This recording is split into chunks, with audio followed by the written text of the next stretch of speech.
Mwumva ni radio Ijwi rya Amerika ivugira i Washington DC mu Kirundi n'ikinyarwanda. Ifite niyo ngabo abaramutsa. Aloysi Bigirimana dushikiriza amakuru yo hirya no hino ku isi. Mwaramutse Fidele, tuyahereye mu yavugwa muri Afrika. Leta y'u Rwanda yashizeho amabwirizwa mashya yo kwirinda icyorezo ca COVID-19 inyuma y'uko bigaragaye ko mu gihugu habonetse abantu banduye COVID-19 3,153 guhera ku itariki ya 11 kugeza ku itariki ya 20 y'uku kwezi kwa gatandatu.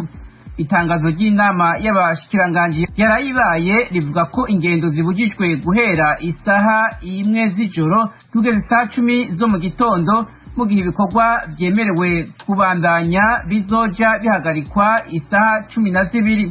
Ingendo hagati y'umuji wa Kigali n'intara ndetse n'ingendo hagati y'uturere tw'igihugu zirabujijwe kiretse ku mpamvu za serivisi z'ubuzima canke izindi serivisi z'ingenzi. Gusa imodokari zitwaye ibicuruza ziremerewe kugenda mu turere twose, ariko ntizitwara abantu barenze 2.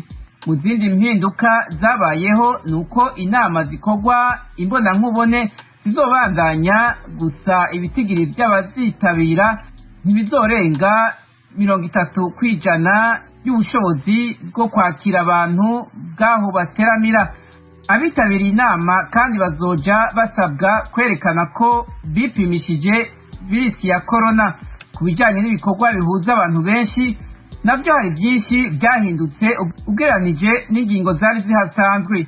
Ibirori bitandukanye byabibera mu ngo canke ahandi hose birabujijwe. Imihango y'ubukwe yose harimwo gusaba, gukwa no gushingirwa byose byarungurujwe. Mu kazi ka leta naho harimwo impinduka z'uko buri rwego rusabwa gukoresha abakozi nkenerwa batarenze 15% by'abakozi bose, mu gihe abandi bakorera mu rugo ariko bakagenda bakurakuranwa. Abasirikare ba Burkina Faso barishe intagondwa z'abajihadiste 11 bongera barasambura amakambi 3 y'iterabwoba mu ndwi iheze mu bitero byakozwe n'abajejwe umutekano. Igisirikare kivuga ko ivyo bitero byabaye muri uku kwezi kwa gatandatu hagati y'amatariki ya 14 na 16 mu buseruko bw'ico gihugu. Afrika y'Epfo igiye gushingwamwo ihinguriro rya mbere ry'urucanco rwa COVID-19 ku mugabane wa Afrika. Perezida Cyril Ramaphosa yavuze ejo ku munsi wa mbere ko ubu Afrika yatahuye ko incanco zitazokwigera ziva hanze ngo zishike ku gihe kugira zirokore ubuzima bw'abantu. Perezida Ramaphosa yabitangaje inyuma y'inama yamuhuje n'ishirahamwe mpuzamakungu ryita ku magara y'abantu OMS hamwe na perezida w'Ubufaransa Emmanuel Macron mu nama yabahuje hakoreshejwe ubuhinga bwa video.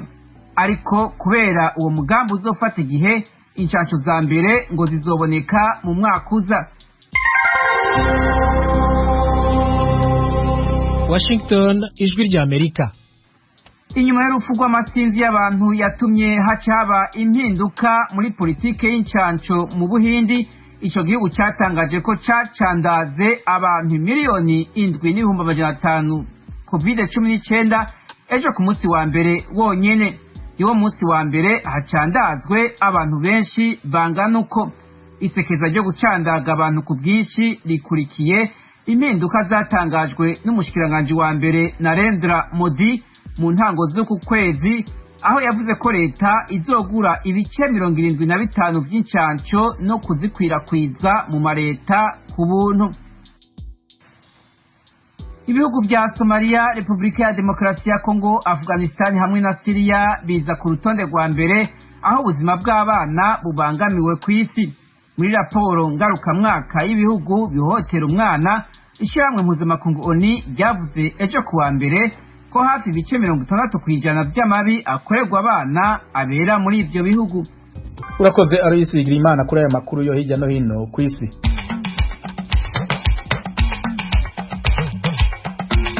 Abayobozi b'abanyamurenge mu bice bitandukanye vyo mu Minembwe muri Republika ya Demokarasi ya Kongo baraye bandikiye umukuru w'igihugu Felix Tshisekedi bamusaba gutorera inyishu ikibazo c'imigwi yitwaje ibigwanisho iriko irashaka kubomora ngo bave muri Kongo. Iyo ntambara ari intambara ishaka kudutsembatsemba kandi ukwezi guhana ari igisirikare gituye hano kivuga ati aba bantu gahunda yacu no kubasubiza iwabo mu Rwanda. Uyo ni Ndahinda Korojo, umuyobozi wa lokalite ya Kivumu, ari mu bateye igikumu kuri urwo rwandiko.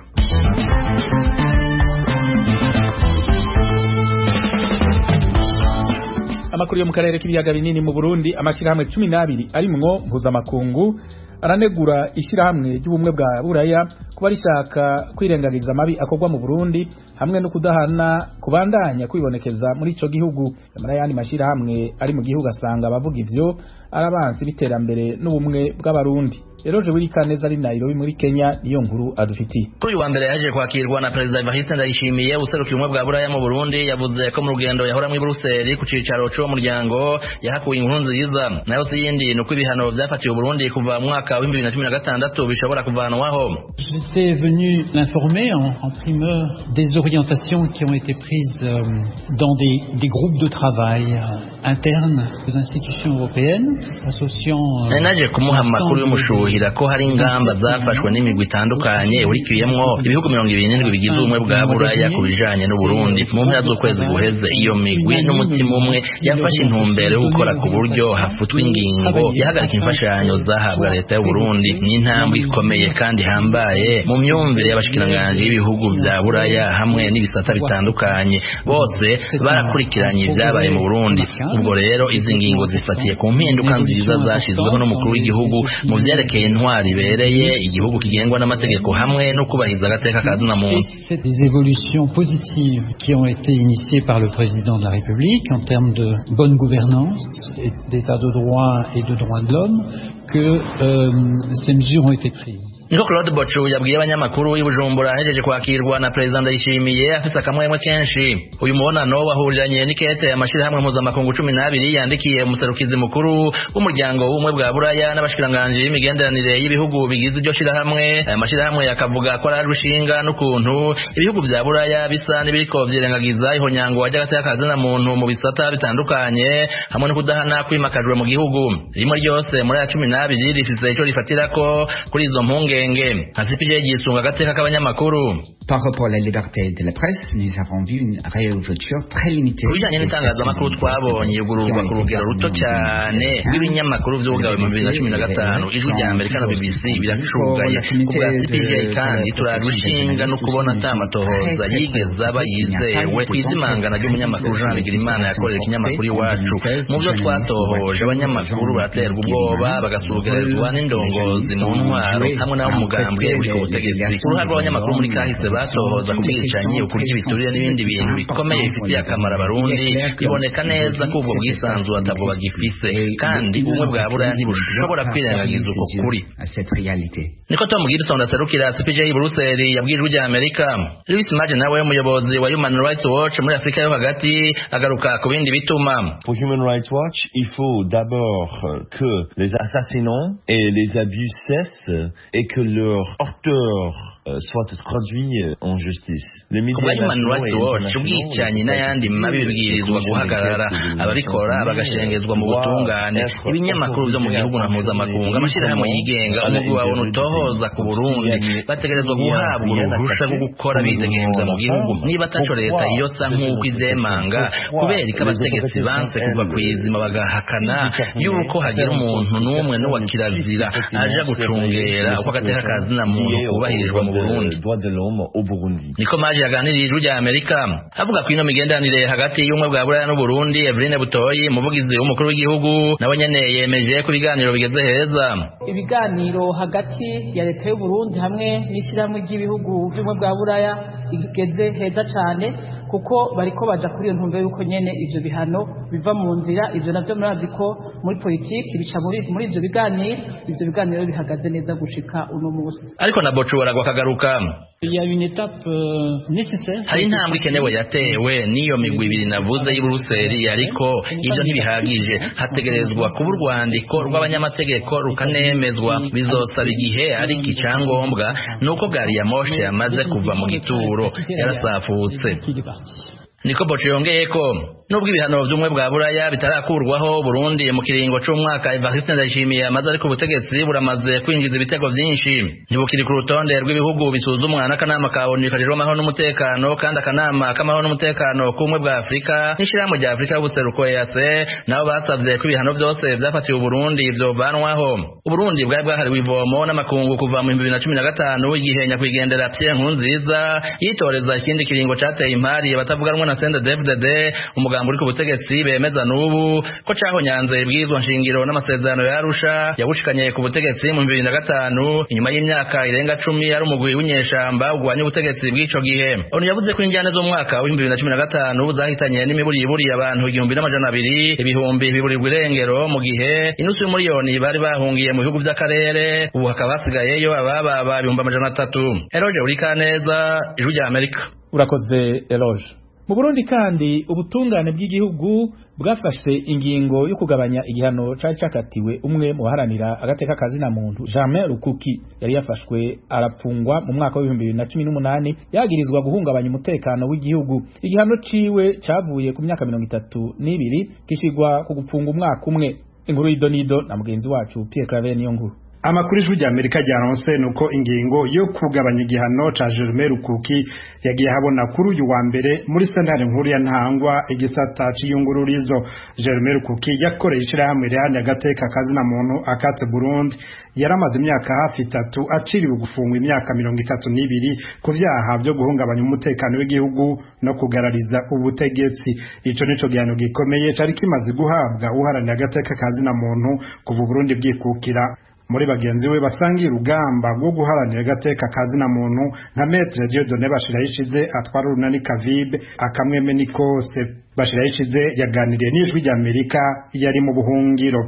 Umunezero wo kubona umuntu yarafashwe mpiri igihe kitari gito, umuntu haranira agateka kazina muntu yaramaze imyaka itari mike mu bunyororo kubera karenganyo, asubiye kuronka umwizero wuko vuba agiye gusohoka ibohero. Nta caha Rukuki yari yarakoze cari gutuma afungwa. Ikintu conyene bamwagiriza nuko yakorana n'amashirahamwe haranira agateka kazina muntu. Nk'iyo myaka yaramaze mu munyororo azira ubusa ntihagire uwundi muntu azosubira kuyimaramwo. Igihe yafatwa mu mwaka wa 2017 igipolisi c'u Burundi cabanje gusaka iwe mu gisagara ca Bujumbura. Mu nyuma igipolisi cerekanye impapuro casibuye ko arizo Rukuki yakoresha mu gukorana n'abashatse gutembagaza ubutegetsi hamwe n'abashaka guhungabanya umutekano w'igihugu. Ico gihe abaharanira agateka kazina muntu bigenga nka bose bari baramaze guhunga igihugu. Maître Bashirayishize yakurikiranye cyane iyo dossier asigura ko ugufata Rukuki kari kabaye nk'agashavu k'ubutegetsi kubera ukubura abatwara ishirame akat yakorera. Guharanira agateka kazina muntu rero kugira ivyiyumviro vyo guharanira ineza ya bose udaharanira iy'utwara si icaha gishobora gutuma umuntu apfungwa ngo akatega umunyororo w'imyaka 30 n'ingahe. Ni intango, reka turabe nibikurikira. Hari abandi bantu batandukanye, abantu batavuga rumwe na leta baguma bafatwa, bicwa, bapfungwa, bahohotegwa. Twizere ko leta igiye guhindura ingendo nabo ntibasubire guhohoterwa. Ababuranira Germain Rukuki bemeza ko ari ingingo nziza naho kuri bo yajitevye, gusa birinze kuvuga byinshi bakemeza ko barindiriye ko bahabwa ikopi y'iyo ngingo.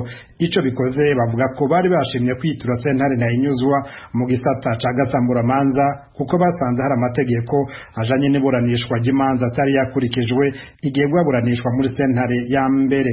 Umushikizamanza yari yagirije Rukuki ivyaha byinshi harimwo kuja mu bikorwa vy'ubugumutsi, guhungabanya umutekano no gutuma leta itakaza icizere mu bantu mu ntumbero yo kwitembagaza n'ibindi. Ivyo ngo yabicisha mu kubandanya yegeranya uburyo buvuye mu mahanga bwo gushigikira ibikorwa vy'ubugumutsi. Ingingo nshasha igabanya igihano ca Rukuki yerekana ko haragahaze mu vyemezo vy'uko ivyo vyaha vyose vyakozwe, maze sentare itegeka ko igihano kigabanuka gushika ku mwaka wo gufungwa n'ihadabu y'ibihumbi 50 vy'amarundi. Maître Dieudonné Bashirayishize atangazwa n'ingene ubutungane bugiye kumenya ukuri inyuma y'imyaka 3. yikeka ko igihugu coba kiriko kirikundwakaza ku makungu ubona ko ubumwe bwa buraya bwatangaje ko bugiye kuraba ko bwokura ibihano vy'ubutunzi ku Burundi kuko nkuko userukira ubumwe bwa buraya yabivuze umukuru w'igihugu ari mu nzira nziza yo kugarukana icizere. Abaharaniye agateka kazina muntu basaba ko n'abandi bafungiye ubusa borekugwa. Sinzi rero ko ubutungane bwikubisa gashi nuko bwakubiswa gashi kubera inyungu bo bariko bararondera mu biganiro n'ishirahamwe y'ubumwe bwa buraya bigaragaza ko mengo nukuresha ariko igihambaye kwari uko leta idakora iraba amaronko iriko irarondera ku bantu bayifasha ahubwo ikabohora ubutungane bugatunganiriza bose atankunzi abandi baciriwe imanza z'akarenganyo nka benizo ntazone zigafutwa nk'uko iza mbere zifugisa ikore kugira ngo itunganirize bose. N'ishirahamwe Akate Burundi yakorera rirashima iyo ngingo yamara Armel Niyongere aritwara yabwiye Ijwi ry'Amerika ko ataragira kugira ico bavuze kuko nabo nyene bakirindiriye ko bahabwa ikopi y'iyo ngingo. Ukurikije uko igitabo mpanavyaha c'u Burundi kivuga uwuciriwe igihano gito kuco yaramaze afunzwe acabwa uburenganzira bwo kurekugwa. Umwe mu bunganira Rukuki yemeje ko atakindi gikurikira atari uko uyu mugabo w'abana batatu nawe narekugwa. Pierre Claver Niyonkuru, Kigali, kubw'Ijwi ry'Amerika. Tugushimire Pierre Claver. Tuve mu Burundi dukubitire muri Republika ya Demokarasi ya Kongo. Abayobozi bo mu bwoko bw'abanyamurenge bo mu bice bitandukanye byo mu Minembwe muri teritwari ya Fizi intara Kivu yo mu manuko bariyamiriza imigwi y'abagwanyi ishaka kwirukana abanyamurenge muri Kongo no kubakubira ahantu hamwe. Inkuru y'umumenyesha makuru w'Ijwi ry'Amerika Vedaste Ngabo ari Uvira. Intabaza y'abayobozi b'abanyamurenge bakomoka mu misozi miremire ya teritwari ya Fizi, Uvira ndetse n'Itombwe ikubiye mu ibaruwa bandikiye Perezida Tshisekedi wa Republika ya Demokarasi ya Kongo. Aba banyamurenge bavuga yuko kuva mu mwaka wa 2017 kugeza uyu munsi bagiye bagabwa bitero n'inyeshamba za Mayimayi zifatikanyije n'inyeshamba z'abarundi za Red Tabara na FNL bayobowe na Gisiga Nanzabampema hamwe na Alexis Sinduije. Aba bose ni abarundi bagwanya ubutegetsi bwa Perezida Evariste Ndayishimiye. Ndayinda Karojo ni umuyobozi wa lokalite ya Kivumu kandi n'umwe mu bashize umukono kuri uru rwandiko. Kuva 2017 habayeho itotezwa, kunyagwa inka, kwicwa kw'abantu, gusenywa kw'amazu kandi ino mu misozi miremire. Intambara ikabera mu Minembwe, ikabera mu Turambo, ikabera mu Kamombo, ikabera mu Bijombo, ikabera mu Rurambo, ariko itagera kwa Murima, itagera Baraka, itagera Uvira. Ubona ko iyo ntambara ari intambara ishaka kudutsembatsemba kandi uko zirwana ari igisirikare gituye hano kivuga ati aba bantu gahunda yacu no kubasubiza iwabo mu Rwanda, abandi gahunda yabo no kubamara kandi tuzi ko turi abakongomani.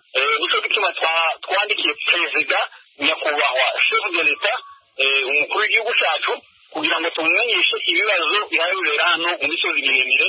Aba bayobozi banditse ibaruwa bakopi umuyobozi w'umuryango w'abibumbye n'umuryango wa Afurika yunze ubumwe bagaragaza uruhare rw'ingabo za Kongo mu gukorana n'abamayimayi mu kubica no kubanyaga ibyabo. Nanone Ndahinda Karojo arakomeza asobanura. Twagaragaje n'abasore baguye za Kabingo bamayimayi baje, abana bashaka kugira autodefense, ariko nabo n'abasirikari bakongo hano bigize brigade batuka inyuma barabica mu mbunda za mashini. Izo nabyo twakababara no twashatse kugaragaza muri ubu rwandiko twatanze. Twagaragaje nuko hari inka zanarwe zavuye mu gace ka Bidegu ziramanuka zigera ahantu bita Kanguri, zaciye hafi ya Mukera, zaciye Mukera hari ijima militeri zicaho. Kandi kidutangaza nk'uko izo nka zose zinyagwa zigurirwa ku masoko, ku maguriro de marché, amasoko y'igihugu, amasoko ya leta. Uruhare rw'abasirikare ba FARDC bakorera mu Minembwe bashinzwe gukorana n'abamayimayi mu kugaba ibitero ku banyamurenge rugaragara kandi muri raporo y'inzobere za Loni yasohotse muri uku kwezi kwa gatandatu, ayivuga yuko General Dieudonné Bateki Muhima yagize uruhare runini mu gufasha abamayimayi mu bitero bitandukanye yagiye igaba ku banyamurenge. Abanyamurenge basozera urwandiko rwabo bagaragaza akarengane bategwa n'abantu babo bicara bafungwa n'igisirikare cya Kongo kibashinja kuba batwigwaneho ariko ndigifunge bamayimayi babica ndetse bakabatera. Jason Imaniragaba ni umuyobozi w'ishiramwe rya Sefeko mu Minembwe. Leta ishizemo imbaraga zonzi ikamanuka ikamenya reality ikaza kuri tere ikiinforma ikamenya uko abantu babayeho igarekorta les informations auprès de la population ikamenya ikibazo abanyamurenge bafite. Ikibazo kirashaka gukemuka. Dufate urugero nk'uyu mugabo Rutebuka bafunze hano c'est civile, ntabwo nari mwigeze aho umusirikare baramufashe ni vice president w'aborozi mu Minembwe bamugize umusirikare wo kwa makanika ataranakandagira n'umunsi n'umwe. Urumva deje icyo gihe abo bamwambitse iryo koti baba bakeneye gutera ikibazo, baba bakeneye gutera intambara mu karere. Urumva leta yaje igafata information ikamenya information y'ukuri, icyo gihe amahoro araboneka mu karere. Donc leta au niveau de la hiérarchie ntabwo ifite information, ifite amakuru, ntabwo babizi, babaheza amakuru atariyo. Urwandiko rusohotse mu gihe umuyobozi mukuru wa gisirikare mu ntara Kivu General Major Bob Ngoyi Kilubi ari mu Minembwe kureba uburyo yakemura ibibazo bimaze iminsi bihavugwa biri mu myigaragambyo y'abagore batewe n'ifungwa rya Rutebuka n'umugore we ndetse n'umwana wabo w'uruhinja. Vedasinga ku bwaradijwe rya Amerika ubira mu ntara Kivu. Urakoze Vedas. Naho mu Rwanda ibitaro vya Kanyinya bivura abagwayi ba COVID-19 byasubiye kuvurirwamwo abagwayi b'iyo ndwara inyuma y'amezi agera kuri 6 byari bimaze vyugawe. Asumta Kabo yaraduha idonido kuri iyi nkuru. Kubera ubwiyongere budasanzwe bw'abarwayi bashya ba COVID-19 burimo kugaragara mu gihugu cyane cyane mu mujyi wa Kigali, kuva kuri iki cyumweru ibitaro bya Kanyinya biri mu karere ka Nyarugenge byari bimaze amezi 6 bifunze byongeye kwifashishwa mu kwita ku barwayi ba COVID-19.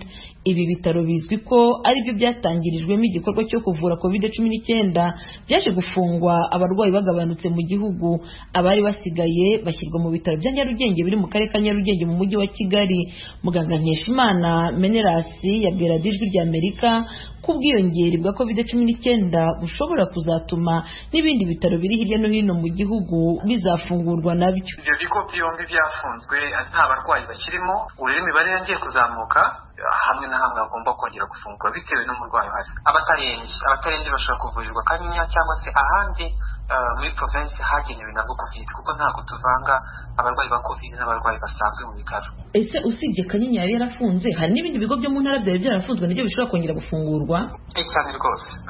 Dufite ama treatment center nko ku Kiriba Kipombo barafunze, sari henshi hagiye hafungwa ibigo bivurira abarwayi ba COVID ko bari bagabanutse. Minisiteri y'Ubuzima itangaza ko muri aya mezi abiri ashize umubare w'abandura COVID-19 ugenda urushaho kwiyongera umunsi ku munsi. Imibare itangazwa n'iyi minisiteri igaragaza ko mu mezi abiri gusa umubare w'abanduye COVID-19 wiyongereho 6,583 uvuye ku 23,934 ugera ku 30,517. Umubare w'abarwayi bitabwaho wavuye ku 200 ugera kuri 3,560 mu gihe abarembye bo bikubye kabiri kuva kuri 6 baba 13. Abitabye Imana nabo biyongereho 53 kuko bavuye kuri 326 bagera kuri 379. Muri ukwezi kwa gatandatu ubwo byabaye nk'ibidasanzwe kuko nibwo bwa mbere mu Rwanda hagaragaye abantu 169 banduye umunsi umwe, benshi biganje mu mujyi wa Kigali kuko honyine hari hafite abagera ku 192. Ibitaro bya Nyarugenge nibyo byari bisigaye byita ku barwayi ba COVID-19 nyuma yaho ibya Kanyinya ndetse na Niboyi muri Kicukiro bifungiwe. Ibi bitaro bya Nyarugenge bifite ibitanda bisaga 130 bishyirwaho indembe za COVID-19 kandi byose byagaragaraga ko ubushobozi bwo kwakira bugenda bushira. Ariyo mpamvu Minisiteri y'Ubuzima yongeye gusubizaho ibitaro bya Kanyinya. Ubu bwiyongere buraba mu gihe umubare w'abakingiwe nabo ukomeje kuba hasi. Minisiteri y'Ubuzima irutse gutangaza ko no mu bakingiwe hamaze kubonekamo abantu 400 banduye COVID-19.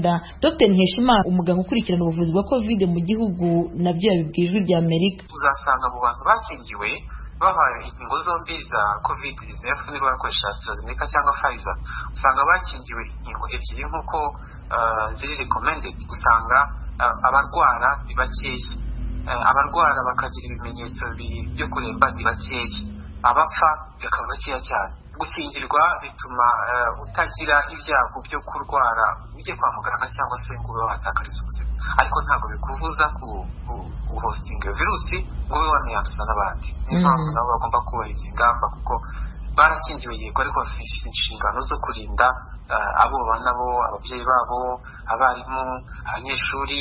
Minisiteri y'Ubuzima ivuga ko guhera mu kwezi kwa gatatu 2020 abamaze kwandura COVID-19 ari 30,813 mu gihe abamaze gukira bagera ku 26,704.